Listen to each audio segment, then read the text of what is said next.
Hello everyone, welcome to our presentation of Triggers of Depression by Andrea Carrasco, Favor Bano, Kelly Peña, Tania Medina, and Farah Miles. We are the Social Chicks from the Intro to Research Methods course at Cal State Long Beach. We hope you enjoy our presentation. When thinking about a topic that addresses an issue within a community, we chose the topic depression. Depression is a delicate topic, yet a very important one. Depression is everywhere. At home, at work, or even places where we may feel the happiest, but we are not.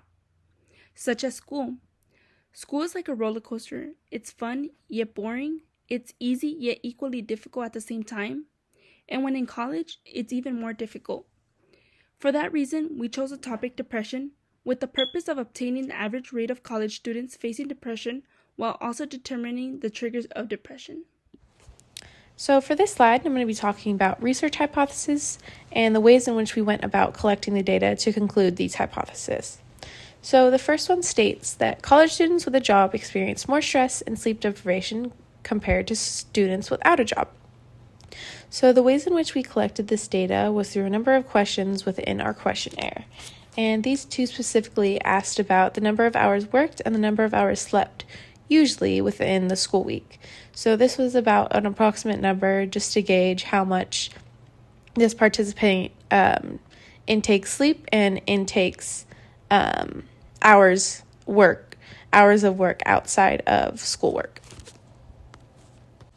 And so hypothesis 2 states college students who eat a high level of sugar experience higher risk of depression. So the ways in which we collected the data for this was asking about protein intake and asking about sugar intake and just overall nutrition levels. And the ways in which we measured depression was we measured just overall mental health and mental well-being, but we also measured the symptoms of depression and the overall factors that come with depression, such as lack of self-care, unclean room, and other factors like that.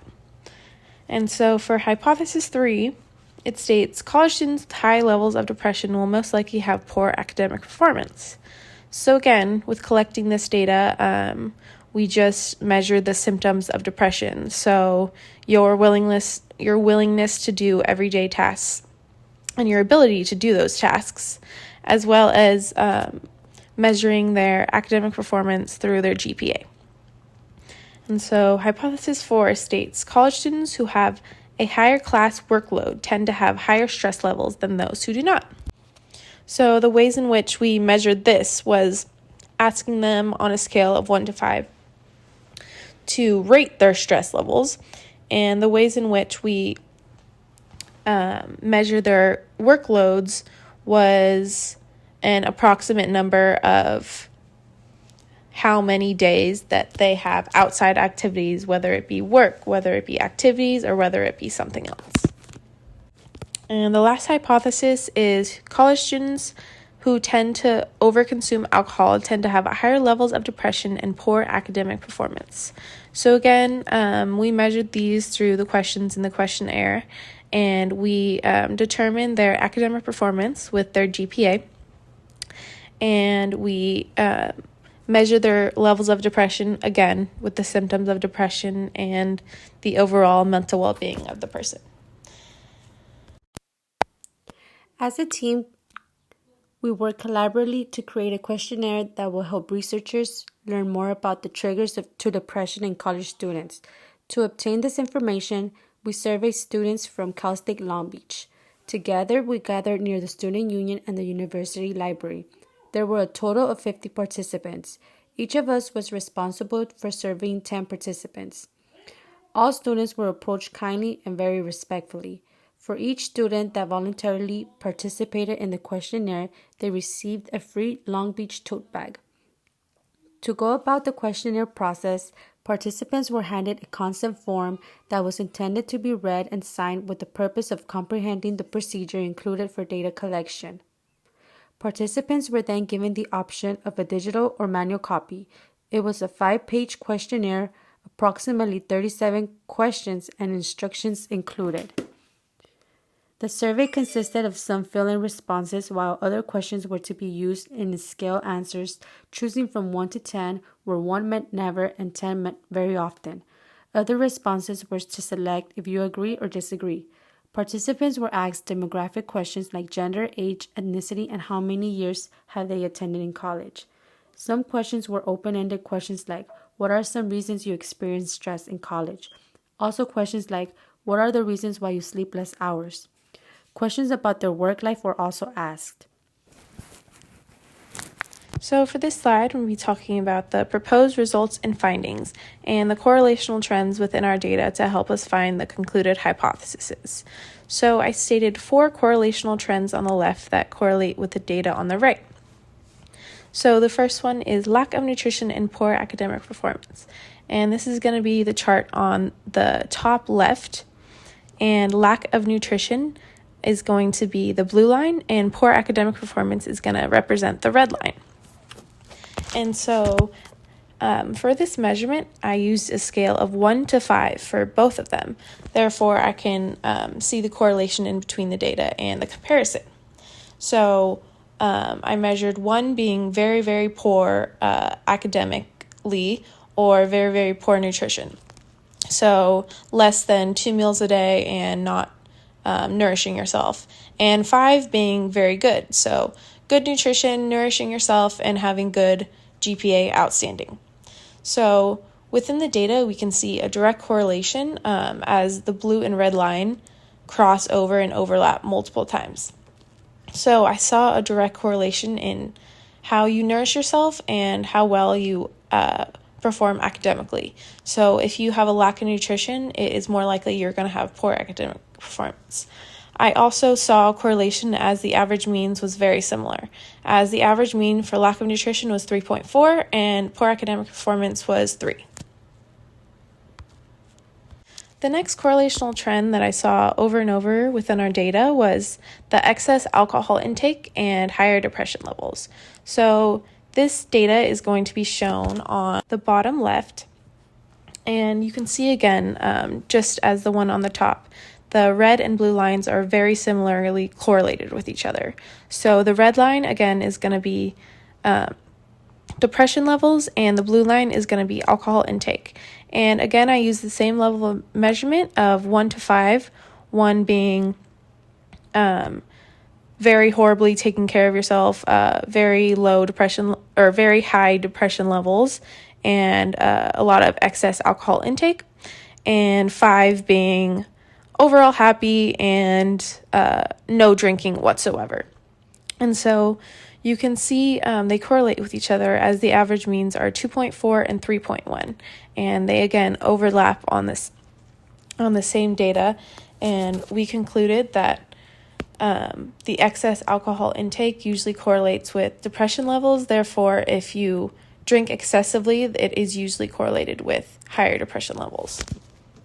The third correlational trend is going to be workload and higher stress levels. So workload is under the category of homework and work and activities outside of school, such as sports. And this chart is going to be on the bottom right. And we can see again how closely they correlate with each other and how closely the lines overlap.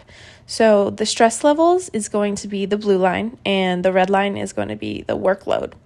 So we saw a direct correlation as the more the workload, the higher the stress levels, and the lower the workload, the lower the stress levels were. And we concluded that there was a correlation between stress and the amount of work that you are given in school. The average means for workload was 3.6 on a scale of 1 to 5, meaning over 50% of students have activities outside of school, such as work or sports. And the average mean for stress levels was 4.2, meaning stress is at an all-time high for students, as these two are very close together, and the workload definitely adds to this stress level being so high. And the last correlational trend I'm going to be talking about is depression and stress levels and poor academic performance.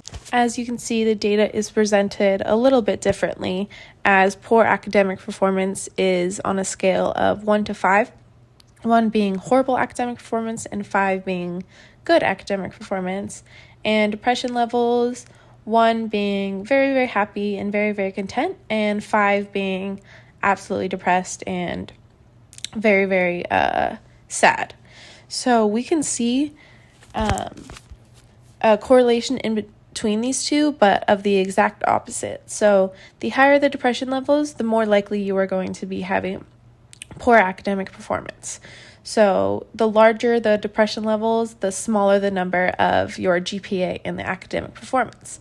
So this is why on the top right-hand corner, it is looks like it's opposite of each other, and that is because they are correlated so closely with each other, as depression and stress levels are seen to definitely have an impact on academic performance.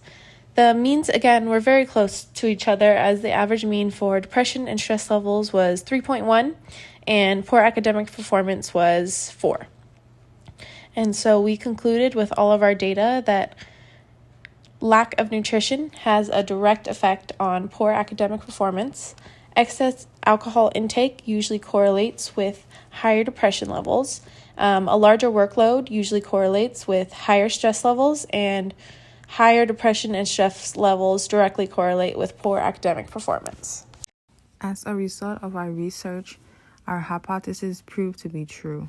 When drawing conclusions and considering participants' selections for the questionnaire, we concluded that college students at Cal State Long Beach do experience depression.